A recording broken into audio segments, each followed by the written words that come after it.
بسم اللہ الرحمن الرحیم نحمدہ ونصلی علی رسولہ الکریم۔ میرے محترم دوستوں اور بزرگوں، ہمارے پیارے نبی حضرت محمد صلی اللہ علیہ وسلم دنیا میں جب تشریف لائے تو آپ کے آنے کی کیا کیفیت تھی، کیا عالم تھا، کیا طریقہ تھا، کس طریقے سے اللہ نے آپ کو دنیا میں بھیجا۔ جیسا کہ شاعر نے کہا، حضور آئے تو سر آفرینش پا گئی دنیا، اندھیروں سے نکل کر روشنی میں آ گئی دنیا۔ محترم دوستو، آج سے 1400 سال پہلے دنیا میں گمراہی اور ضلالت چھائی ہوئی تھی، ظلمات کی تند و تیز آندھیاں چل رہی تھیں، انسانیت راہ حق سے بھٹک چکی تھی، خدائے واحد کو چھوڑ کر کئی خداؤں کی عبادت کی جاتی تھی۔ ظلم و جہالت میں جکڑی ہوئی انسانیت ہاتھ پھیلائے اپنے درد کی دوا اور روح کا قرار مانگ رہی تھی۔ اسے کسی ایسے کامل انسان کی ضرورت تھی جس کی ہستی بنی نوع انسان کے لیے ہدایت، فلاح کی ضامن اور قابل تقلید ہو، جس کے نقش قدم پر چل کر انسان دنیا آخرت کی کامیابی کا راستہ معلوم کر سکیں۔ آخر خالق کائنات نے اپنے رحم و کرم کی چادر کو پھیلاتے ہوئے سرکار دو عالم، محبوب کبریا، سلطان مدینہ، فخر موجودات، سرور کونین، ساقی کوثر، شافع محشر، خاتم النبیین جناب رسول کریم صلی اللہ علیہ وسلم کو دنیا میں بھیجا۔ وہ آئے جن کے بارے میں اللہ تعالیٰ نے فرمایا، اے پیغمبر، اگر میں نے تجھے نہ بنانا ہوتا تو میں آسمان کو رفعت نہ دیتا، زمین کو وسعت نہ دیتا، پہاڑوں کو استقامت نہ دیتا، دریاؤں کو روانی نہ دیتا، آفتاب کو کرنے نہ دیتا، چاند کو روشنی نہ دیتا۔ اللہ نے آپ کے بارے میں فرمایا، اے محبوب، اگر میں نے تجھے نہ بنانا ہوتا تو میں ستاروں کو جگمگاہٹ نہ دیتا، بلبل کو مہک نہ دیتا، پھولوں کو چہک نہ دیتا۔ غرض یہ کہ اگر میں نے تجھے نہ بنانا ہوتا تو دنیا کی کوئی چیز نہ بناتا۔ محترم دوستو، وہ حق بن کر آئے جن کے آتے ہی باطل میں زلزلے شروع ہو گئے۔ وہ رحمت للعالمین بن کر آئے، تمام لوگوں کے لیے رحمت، سراپا رحمت بن کے تشریف لائے، جیسا کہ اللہ نے کلام پاک میں فرمایا، وما ارسلناک الا رحمت للعالمین۔ وہ ایک سراج منیر تھا جس کے طلوع ہوتے ہی جہالت کی تاریکیاں مٹ گئیں۔ وہ رحمت کی گھٹا تھی جس سے ظلم کے بادل چھٹ گئے، نسیم سحر چلی، خزاں کا دور ختم ہوا، گلشن میں ہر سو بہار آ گئی، انسانیت پکار اٹھی، وہ یتیموں کا والی بن کر آیا، بیواؤں کا سہارا آیا، بے کسوں کا مددگار، مظلوموں کا والی، جس نے عرب کے انتقامی اور ظالمانہ ماحول میں محبت کے میٹھے چشمے جاری کر دیے، جس نے عدل و انصاف کا اعلیٰ ترین معیار قائم کر دیا، جس نے اعلان کر دیا تھا کہ اگر محمد کی بیٹی فاطمہ بھی چوری کرے تو اس کا بھی ہاتھ کاٹا جائے گا، جس نے بدلہ لینے کے لیے اپنی کمر امت کے عام آدمی کے سامنے پیش کر دی تھی۔ مزدوروں کے حقوق غصب کر لیے جاتے تھے، آپ نے فرمایا پسینہ خشک ہونے سے پہلے ان کی مزدوری ادا کر دی جائے۔ آپ نے بتوں کے پجاریوں کو ایک خدا کے آگے جھکا دیا، آپ نے خشک میدانوں میں علم و معرفت کے دریا بہائے۔ میرے محترم دوستو، آپ نے اونٹوں کے چرواہوں کو زمانے کا امام بنا دیا۔ آپ کے آنے سے پہلے ابو بکر بن قحافہ تھے، آپ کے آنے کے بعد ابو بکر صدیق بن گئے۔ آپ کے آنے سے پہلے عمر ابن خطاب تھا، آپ کے آنے کے بعد عمر فاروق اعظم بن گئے۔ آپ کے آنے سے پہلے عثمان بن عفان تھے، آپ کے آنے کے بعد عثمان غنی رضی اللہ تعالیٰ عنہ ذو النورین بن گئے۔ آپ کے آنے سے پہلے علی ابن ابی طالب تھے، آپ کے آنے کے بعد علی حیدر کرار شیر خدا بن گئے۔ میرے محترم دوستو، آپ کے آنے سے پہلے عورتیں حیوانوں کی سی زندگی بسر کرتی تھیں، آپ کے آنے سے آپ نے انہیں ماں، بیوی، بیٹی کا کی حیثیت سے ان کا مقام سمجھایا۔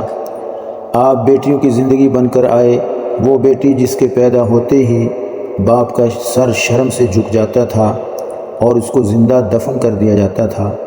آپ نے اس جرم کا دروازہ بند کر دیا، آپ نے اس جرم کا دروازہ بند کر دیا اور ارشاد فرمایا کہ جو اپنی بیٹی کی تربیت کرے گا کل وہ جنت میں میرے ساتھ ہوگا۔ محترم دوستو، انسانی خون کی کوئی قدر و قیمت نہ تھی، آپ نے اسے کعبہ سے زیادہ محترم قرار دیا۔ انسان اپنی منزل کھو چکے تھے، آپ نے انہیں سیدھا راستہ دکھایا۔ میں حضور کی سیرت کے کسی پہلو کو بیان کروں، میں آپ کے اخلاق کو آپ کے سامنے بیان کروں تو قرآن بھی یہی کہتا ہے کہ آپ کو خلق عظیم کا امتیاز عطا کیا تھا، جیسے کہ اللہ نے فرمایا وَإِنَّكَ لَعَلَىٰ خُلُقٍ عَظِيمٍ۔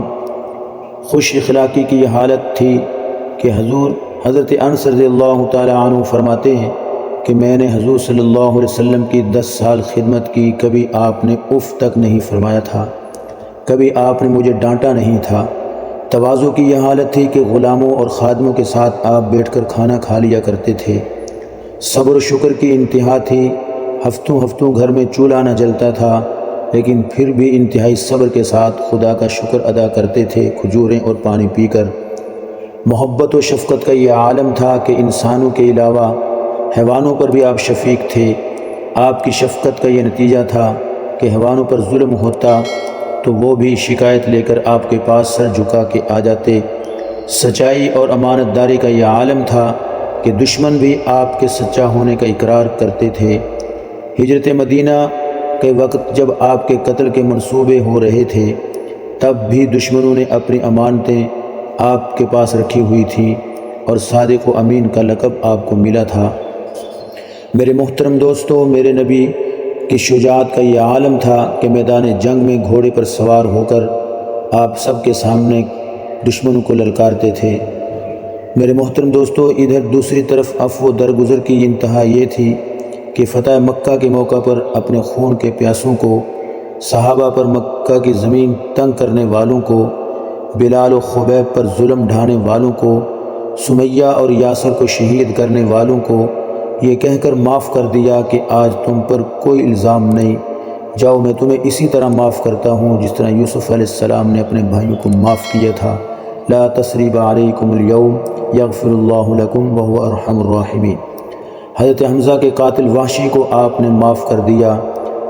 وہ ہندا جس نے آپ کے چچا کے کلیجے کو چبایا تھا، آپ نے اس کو کلمہ پڑھنے کی برکت سے معاف کر دیا تھا۔ اللہ رب العزت نے آپ صلی اللہ علیہ وسلم کی ذات گرامی کو وہ کمالات عطا کیے تھے جو تمام نبیوں کو اللہ نے الگ الگ دیے تھے۔ آپ کمالات کا مجموعہ تھے۔